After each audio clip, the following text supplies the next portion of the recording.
우리 하나님께서 여러분과 함께 하시고 이 시간도 풍성한 은혜 주시기를 바랍니다.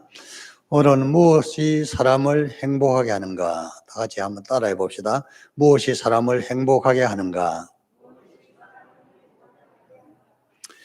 사람은 행복하기 위하여 공부를 하고 일을 하고 돈을 벌고 행복하기 위하여 결혼을 하고 행복하기 위하여 아이를 낳고 양육하고 행복하기 위해서 자기의 얼굴들도 아름답게 가꾸기 위해서 파마도 하고 성형수술도 하고 그렇습니다.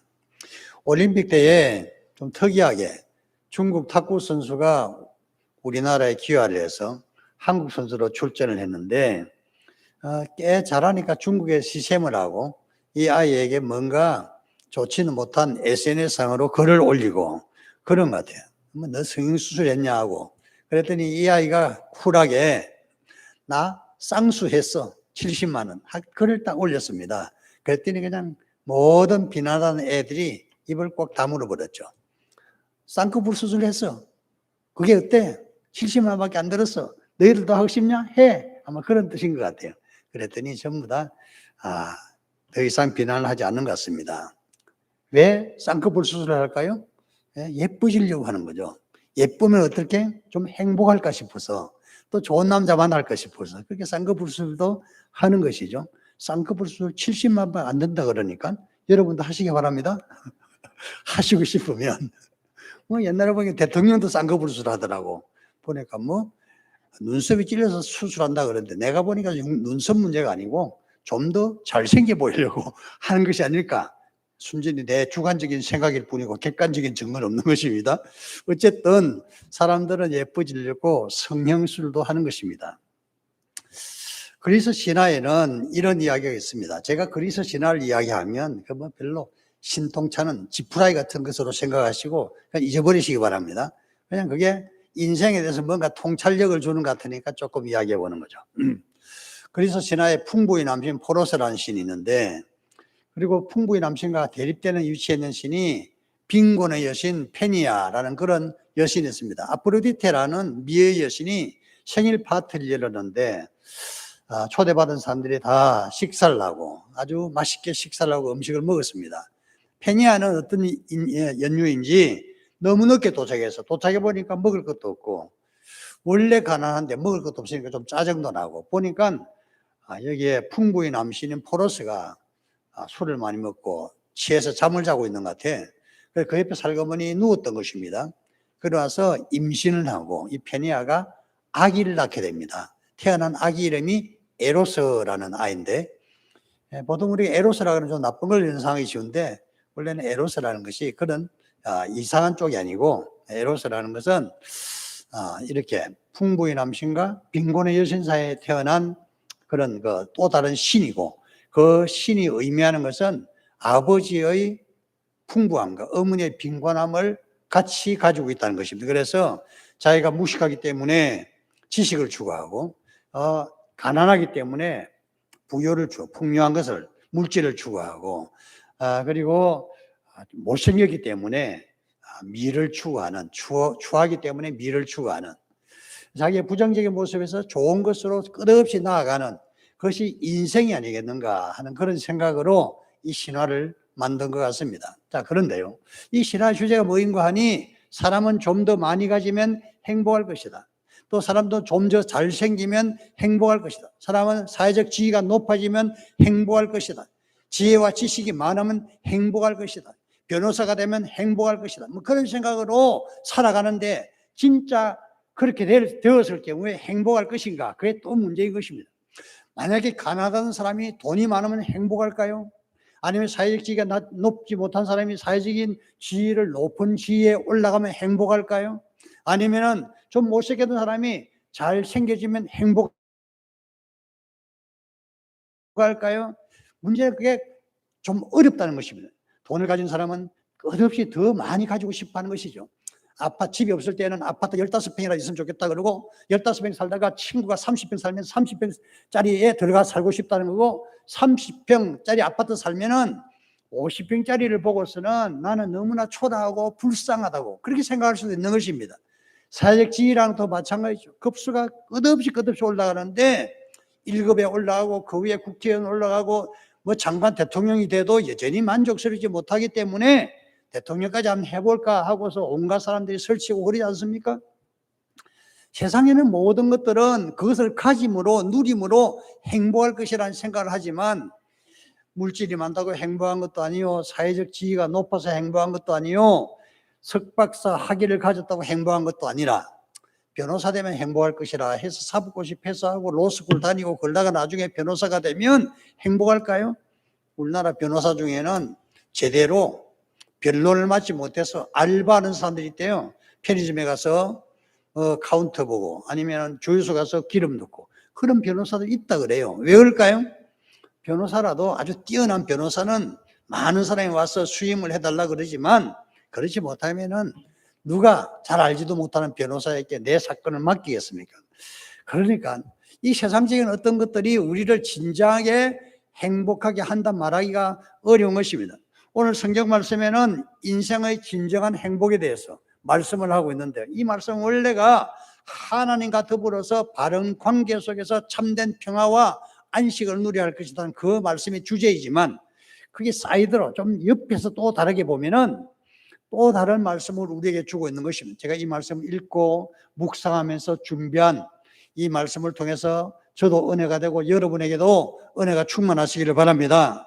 오늘 말씀으로 우리 모든 성도들이 행복한 성도들이 되시기를 주님 이름으로 축원합니다. 우리 행복한 성도들에게 되기 위해서 첫째는 오늘 말씀을 통해서 본다면 사람이 믿음으로 살아갈 때 행복하게 되는 것입니다. 믿음으로 살 때 행복해집니다. 오늘 말씀 5장 1절에 보면 그러면 우리가 믿음으로 의롭다 하심을 얻었은저 우리 주 예수 그리스도로 말미암아 하나님으로 더불어 화평을 누리자. 믿음으로 하나님과 바른 관계에 있을 때 우리가 화평, 평화로운 관계, 하나님과 평화로운 관계에서 우리 인생이 행복하다는 것을 말씀해 주는데요. 이 믿음이라는 것은 사람과 하나님과의 관계에서 사람이 하나님 믿는 것이 하나님의 인정을 받는, 그래서 너 오케이라는 그런 직접적인 뜻도 있지만 사람과 사람 사이에도 믿음이 없어지면 불행해지는 것입니다. 그래서 다른 사람을 믿어줘야 된다는 것이고 다른 사람에 내가 신임을 얻어야 인생이라는 것이 행복해지는 것입니다. 하나님을 믿을 뿐만 아니라 다른 사람들도 믿고 다른 사람들이 나를 믿을 때에 우리 인생은 행복해지는 것입니다. 만약에 믿음이 없다면 어떻게 될까요? 아주 비참해지고 지옥에 떨어지게 되는 것입니다. 작년에 우리 지역 내 한 교회에서 불이 났는데요. 제가 기독교연합 회장이었기 때문에 많은 교회를 독려를 해서 모금을 하고 몇백만 원을 모아서 거기에 전달하고 그랬습니다. 목사님이 이제 전부 모금을 하고 이곳저곳에서 다 모은 돈을 보니까 한 1억 한 6천주 모인 것 같아요. 1억 6천을 모아가지고 건축을 하려고 이곳저곳을 알아보다가 이 사람이면 적당하겠다 싶었는데 나중에 이야기 들어보니까 너무 조건이 좋더라고요. 돈 조금 들여가지고 교회도 크게 지어주고 사택도 크게 지어주고 그런데 그게 혹해서 그 건축자에게 맡겼는데 기초공사를 하고 나서 이 건축자 목사님하고 뭐 이야기를 하다가 목사님 통장에 있는 돈 1억 6천 한꺼번에 빼준 것입니다. 그러나 그 다음 날부터 건축업자가 현장에 나타나질 않았어요. 전화를 해보고 전화도 연락도 안 돼. 가려고 해도 찾아갈 수도 없고. 그래 경찰 도움을 통해서 뭐 왔다 갔다 알아보니까 어느 상인가 그 친구가 깜방이가 있더래요. 교도소에. 돈 1억 6천 날린 거죠. 사람이 다른 사람 믿고 뭔가를 맡기는데 내 돈을 떼먹고 날라버리면 지옥에 떨어지는 것입니다. 사람이 믿음이 없을 때 이렇게 끔찍한 일이 일어나는 것입니다.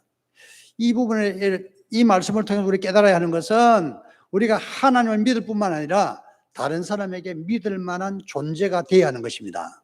다른 사람이 나를 보고 저 사람은 믿을 만하다 이렇게 돼야지. 저 사람 뭔가 이상해 그런 인상을 주게 되면 내 자신도 행복하지도 않고 다른 사람들도 행복하지를 않은 것입니다. 신학교를 졸업하고 제가 대학원을 좀 늦게 갔는데요. 일선 학교에서 교목을 하다 보니까 시간도 없고 근데 집사람이 자꾸 대학원 공부는 해야 된다고 그래서 난 내가 살아가는데 목회하는데 대학은 별 필요하지 않을 것 같다 그러고 그렇게 해서 여러 해를 대학원을 가지 않고 있는데 하도 대학원 가라 그래서 그 대학원 거기도 모집 요강이 좀 복잡합니다. 그래서 응모를 했더니 다행히 합격을 해서 그 대학원 공부를 하게 되었는데요. 대학원 공부를 하다가 어느 날 보니까 한 10년 전에 신학교 다니다 잘린 친구 하나가 그 잘린 친구 하나가 왔다 갔다 하면서 뭘 팔고 있더라고요. 그래서 뭘 파는가 보니까 차콜이라는 것을 팔아요. 차콜은 뭐냐 하면 소나무 뿌리인가? 하여튼 그것을 수트로 만들어서 빻은 것, 숯가루를 차콜이라고 하는데 그걸 팔고 있더라고요. 병에다 꿀병 같은 데 넣어가지고 한 병에 2만 원씩 받고 있었어. 왜 이런 걸 파냐 하고 물어보니까 교인 중에서 차콜 사업을 하는 사람이 있는데 자기가 팔아줘야 그 사람이 생계를 유지할 수 있기 때문에 판다 그래서 기특하다고 저도 한 개 사주기도 하고 그랬어요. 그 친구를 생각해 보면 생각이 좀 복잡해져. 신학교를 들어왔는데 신학교 들어온 모든 신학생들이 성실하게 믿음이 좋을 것으로 생각하죠. 그렇지 않습니다. 저 친구는 신학교 왜 왔을까 하는 사람들이 10명쯤은 있어요. 10명쯤은. 그 중에 한 아이가 이 친구예요. 내가 항상 보면서 쟤는 신학교를 왜 왔을까? 신학교 왜 왔을까? 하고 생각을 했어요. 왜 그런 생각을 했을까요? 맨날 술만 퍼마시고 다니니까 술 마시고 그냥 뭐 당구장에 가 있고 보면은 수업은 잘 안 들어오고 그러다 큰 사고를 안 쳤는데 학교에서는 퇴학을 시키라 그러니까 재빨리 자퇴를 해버렸습니다. 자퇴를 하고 군대를 가게 된 거죠.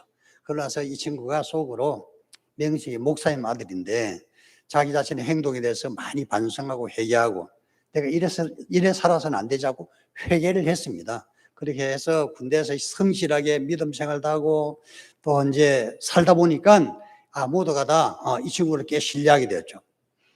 근데 어느 날 군대에서 비상이 걸렸는데 비상이 걸리면 재빨리 군장을 꾸려서 짊어지고 연병장 집합을 해야 되죠. 5분 안에 집합, 10분 안에 집합 그렇게 합니다.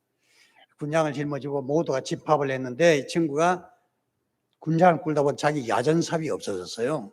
군대에서 뭔가 없어지면은 문책을 당합니다. 옛날에 얻어맞기도 하고요.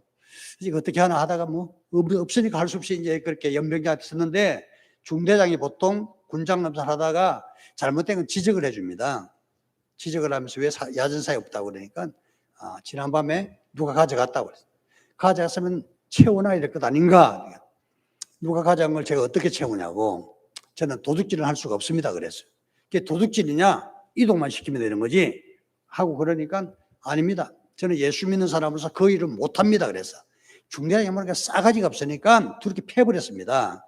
몽둥이로 이렇게 야전삽 조그만 것도 있고요. 긴 것도 있어요. 긴 야전삽으로 수십 대를 때렸어요. 그렇게 맞으면서도 자기는 도둑질을 할 수 없다고 그렇게 악을 썼던 것이죠. 군대에서 상급자 때리면 뭐 그 당시에는 맞았습니다. 요새는 그런 일도 없는 것 같은데. 그렇게 하고 나서 좀 있으니까 맞은 이 아이를 대대장이 불렀던 것입니다. 중대장이 때린 걸 부족해서 대대장이 또 때리려고 데려가나 싶어서 갔는데 대대장이 맞은 것에 대해 자초지종을 한번 이야기해보라고 이야기를 들어보니까 뭐 밤 자고 나니까 야전삽이 없어졌다는 거고 그래서 나는 도둑질을 할 수가 없어서 그냥 군장 그대로 메고 나갔다는 거. 중대장이 나를 보고 때렸다는 거. 그 자기는 거짓말할 수 없다 그러니까 대대장이 이 친구를 하는 말이 정말 훌륭하다. 나는 너 같은 사병을 하나 찾고 있었다. 사실 군대 PX 문제가 있어서 PX 사병을 교체를 해야 되는데 너가 PX를 좀 담당해달라. 그렇게 말을 했던 것입니다. 그러나서 이제 이 친구 이현택이라는 이 친구가 군대 PX를 맡게 되었던 것이죠. PX가 어떤 식으로 운영되는지는 몰라요. 그 대대장 수입원이 되는지 모르겠는데 어쨌든 PX를 담당해서 정직하게 그렇게 일을 했더니 대대장하고 이 사병하고 꽤 친해졌습니다. 그래서 나중에 대대장에 전도를 했던 대대장이 이 친구가 전한 예수를 믿고 대대장도 예수님 믿기 시작 같이 교회를 다녔는데 얼마 때 이 대대장이 성질을 내서 연대장이 되고 다음에 또 성질을 내서 사단장이 되고 투스타, 쓰리스타 내가 만나서 그때는 자기가 만났던 그 대대장이 군단장이 되어 있다 그러더라고요. 할렐루야. 군단장이 돼서도 자주 만난다 그래요. 일개 사병이었던 사람이 별 3개짜리를 만난다? 군대 세계를 아는 사람들은 불가능한 것입니다. 그런데 얼마나 신뢰하면, 이 사병인 이현택을 얼마나 신뢰하면 그렇게 친밀하게 사귀겠어요. 생각해 볼 때 이 친구가 굉장히 행복했을 것 같아요. 대대장이 자기를 인정해주고 나중에는 그 사람이 사단장이 되고 군단장이 되어서 여전히 자신을 인정해주고 믿고 하는 것이 얼마나 좋았겠어요. 사람이 사람을 믿을 때 행복이 있는 것입니다. 사람이 하나님 믿을 때 하나님께서 나를 너 옳다 하고 인정을 하시고, 내가 다른 사람을 믿고 다른 사람이 나를 믿을 때에 거기에서 인간관계가 행복한 인간관계가 되는 것입니다. 그러므로 하나님을 믿으시고 사람에게 신임을 받는 성도들 되시기를 바랍니다. 그때 우리에게 행복 제1단계가 허락되는 것입니다. 두 번째로 사람이 무엇으로 행복해지는가? 사랑으로 살아갈 때 사람은 행복한 사람이 되는 것입니다. 오늘 2절 말씀 보면 또한 그로 말미암아 우리가 서 있는 이 은혜에 들어갔으며 하나님의 영광을 바라고 즐거워하느니라. 은혜가 즐거움의 원인이다. 즐거움은 행복이라 그러면 바로 은혜가 행복의 기초라는 것입니다. 은혜가 무엇일까요? 은혜라는 것은 아무 조건 없이 베풀어주는 끝없는 사랑을 은혜라 그럽니다. 사랑이 굉장히 큰데 조건 없는 사랑이 있어요. 그런 것을 은혜라 그럽니다.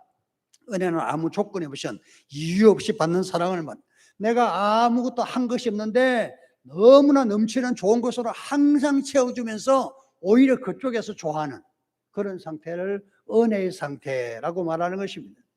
나를 좋아하는 어떤 교회 권사님이 계셔서, 서울에 계시는 권사님이 계셔서 나한테 옷을 한 벌 사주더니 또 사주고 또 사주고 또 사주고, 옷을 계속 사주고 신발도 사주고 그렇게 하면서 엄청 행복하신가 봐요.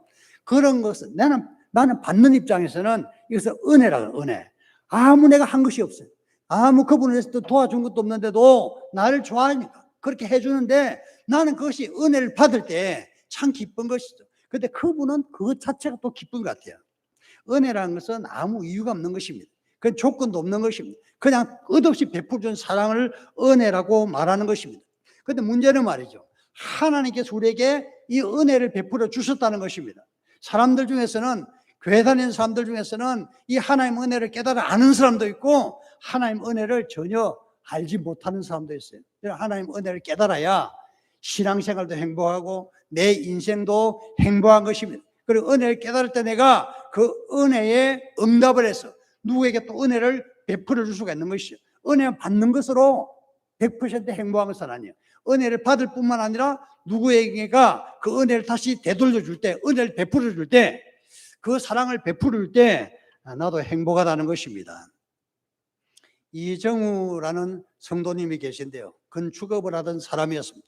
대구에서 건축업이 잘 되다가 IMF 때에 건축업이 부도가 나고 망해버렸습니다. 너무나 큰 빚을 지고 있어서 도무지 회생할 가능성이 없었던 것입니다. 그래서 이분은 이렇게 해서 살아서는 못하나 죽어야 되겠다. 대구에서 죽으면 창피하니까 멀리 가서 아무도 모르는 곳에서 죽어버리자 하고 제주도로 갔던 것입니다. 수면제를 70알이나 준비해가지고 제주도에 가서 아무 사람들 눈에 띄지 않는 곳에 가서 막걸리를 9병을 사서 마시고 수면제 70알을 털어 넣었는데 그게 죽을 운명이 아니든지 누가 발견을 하고 거기를 재빨리 병원으로 옮겨버렸습니다. 그래서 병원에 위세척을 하고 살려냈는데 눈을 떠 보니까 병원이에요.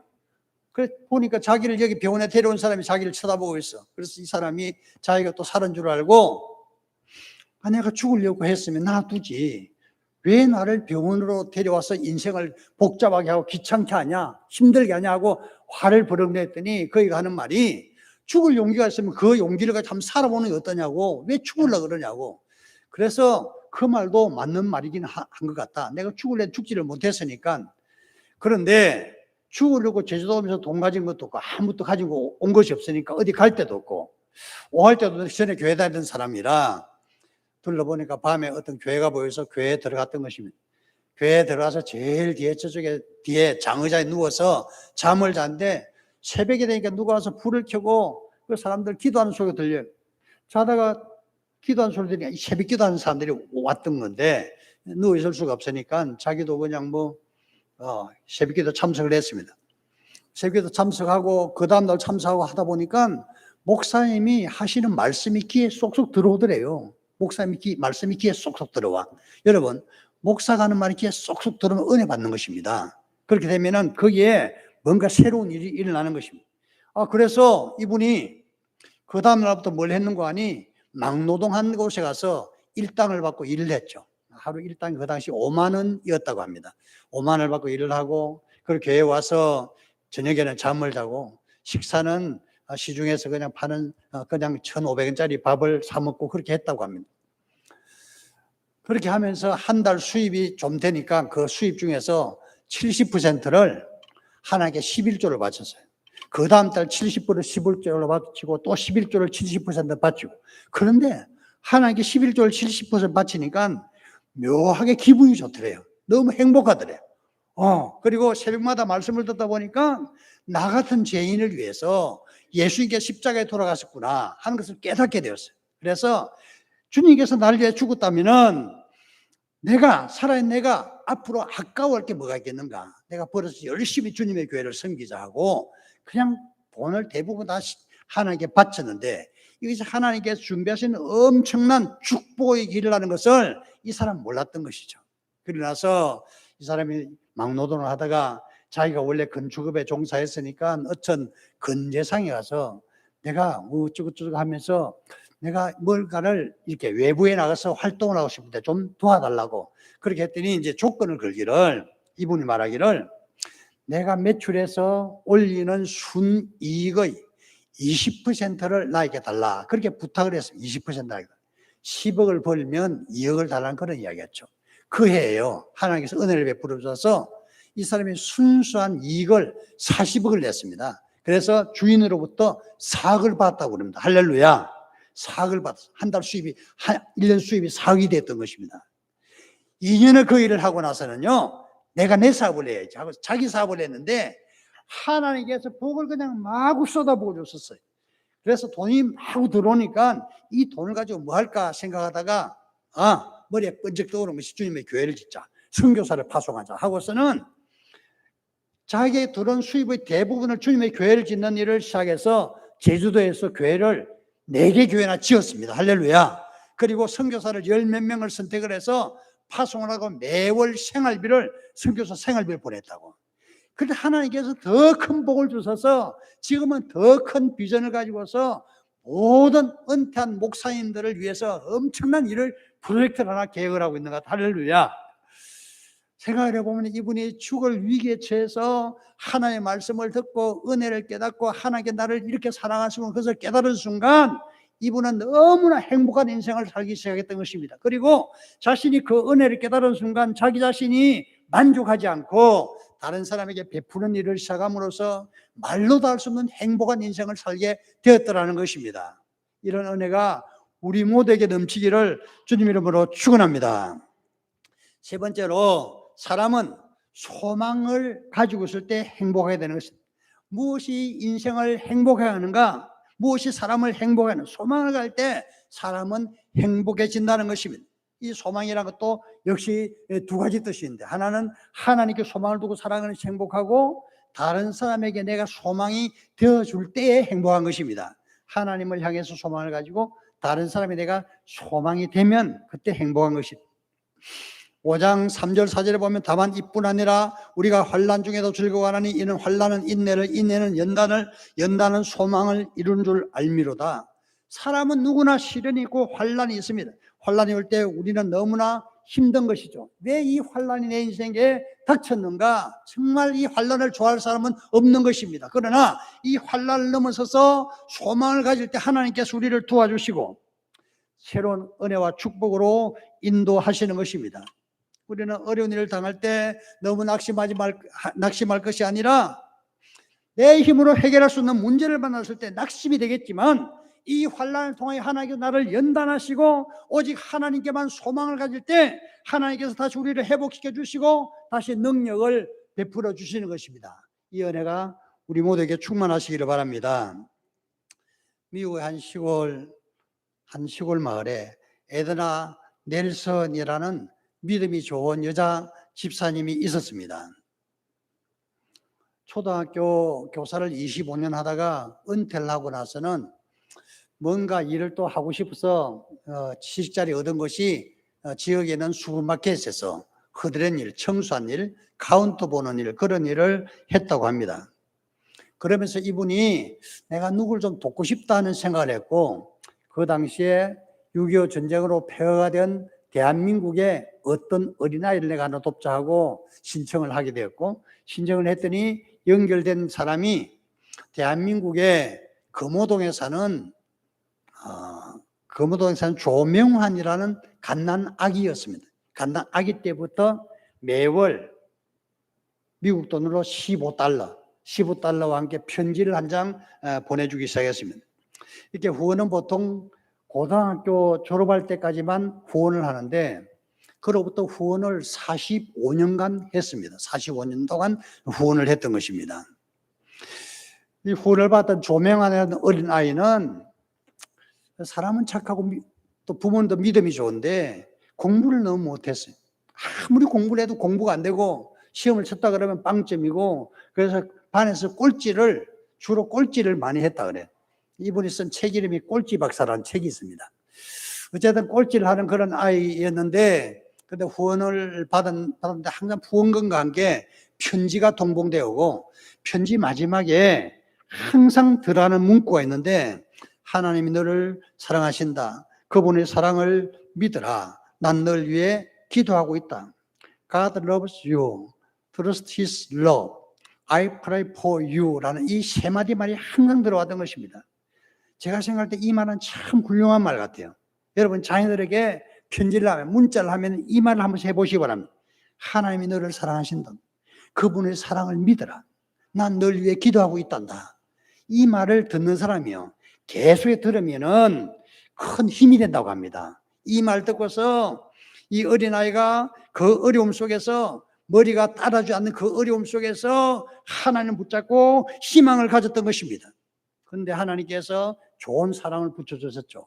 고등학교를 다니는데 이제 졸업할 그 무렵에 아버지 친구가 건국대학교 미생물학과 교수를 하는 분 계신데, 그 교수님이 우연히 이 아이를 만나서 야, 너는 앞으로 뭐 할 거냐? 하고 물어보더래. 그래서 그 아버지 친구를 보니까 대학 교수님이니까 저도 대학 교수 하고 싶어요. 그랬대. 대학 교수 하고 싶다고.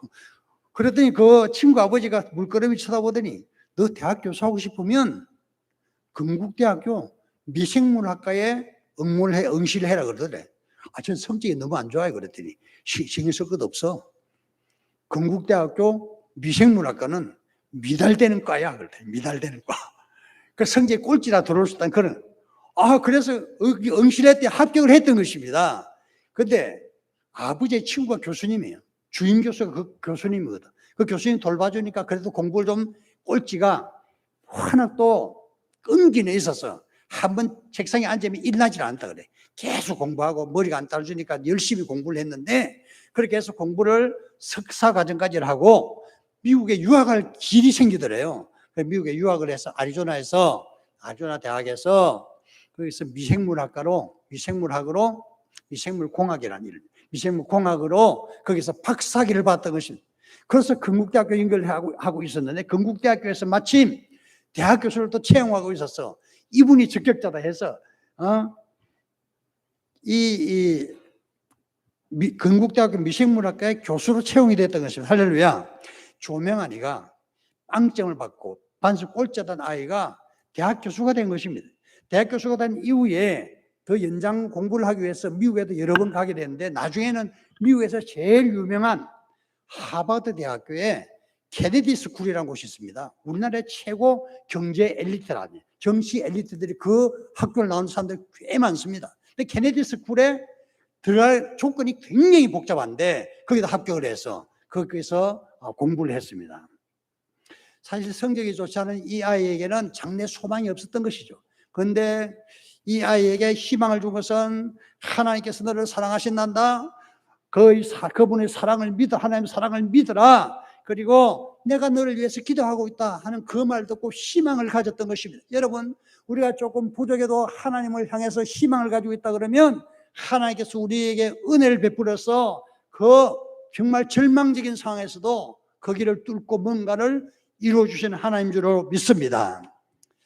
이분이 미국 유학하면서 자기를 도와준 그 에드나 넬슨이라는 그분을 양어머니라고 했는데, 보통 편지를 할 때는 수백 통의 편지를 그 양어머니에게 보냈는데 항상 사랑하는 어머니하고 편지를 보냈어요. 편지를 보내면서 특별한 일일 때는 더더구나 편지와 함께 사진을 보냈는데, 근데 그 어머니 나이를 계산해 보니까 어느 날 나이를 계산해 보니까 99세더래요. 그래서 내가 한번 뵙지 못하면은 그냥 영원히 뵙지 못하겠다 하고 어느 날 비행기를 타고 렌트카를 하나 빌려서 그 어머니 집에 갔는데, 문을 두들기니까 그 이모가 나오더래요. 어머니의 동생, 그분이 나오더래요. 네가 여기 웬일이냐? 그렇게 물어보더라고요. 그래서 어머니 한번 뵈려고요. 그랬더니 잠깐 기다리라고. 그래서 이제 에드나라는 그 어머니에게 연락을 했더니 우리 아들 좀 기다리게 해. 그렇게 말하더래. 무려 2시간을 기다린 이후에 나타나는데 왜 그랬을까요? 꽃단장을 하느라고. 45년 만에 만나는 아들에게 좀 더 예쁜 모습을 보이려고 99세 된 이 할머니가 목욕을 하고, 그리고 얼굴에 화장을 하고 루즈를 바르고 하이힐을 신고, 또 위에는 빨간 옷을 입고 밑에는 하얀 옷을 입고 그렇게 나타났던 것입니다. 근데 이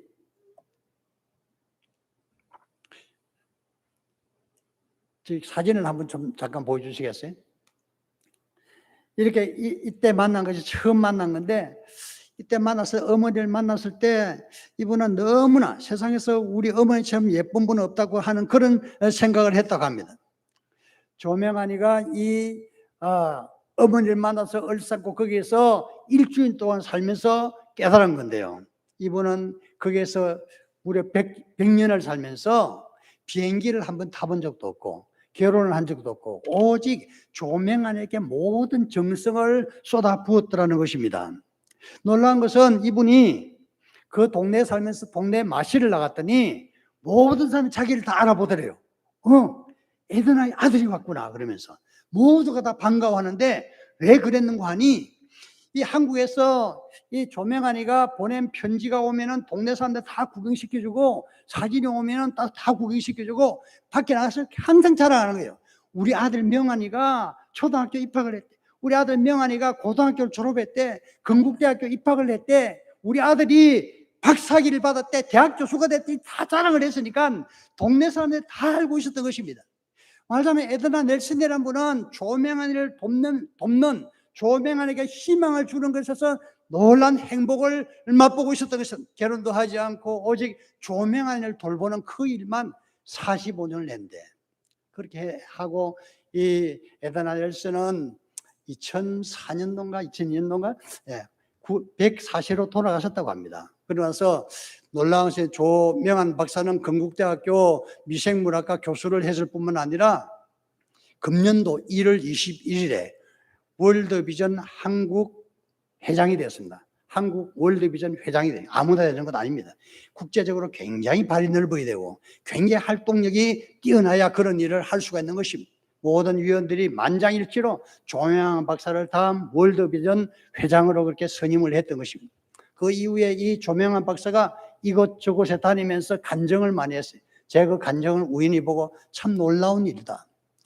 원래 머리가 너무 나빠서 소망이 없던 아이였는데 미국의 어떤 신앙인이 누군가를 돕고 싶다고 해서 연결된 아이가 조명환이에요. 하나님께 연결해 주신 것 같아요. 그리고 조명환이가 그 도움을 받아서 소망을 가지고서 기도하면서 그 부족한 머리를 메꾸고 항상 그 어머니가 했던 그 말씀, 하나님이 너를 사랑한단다.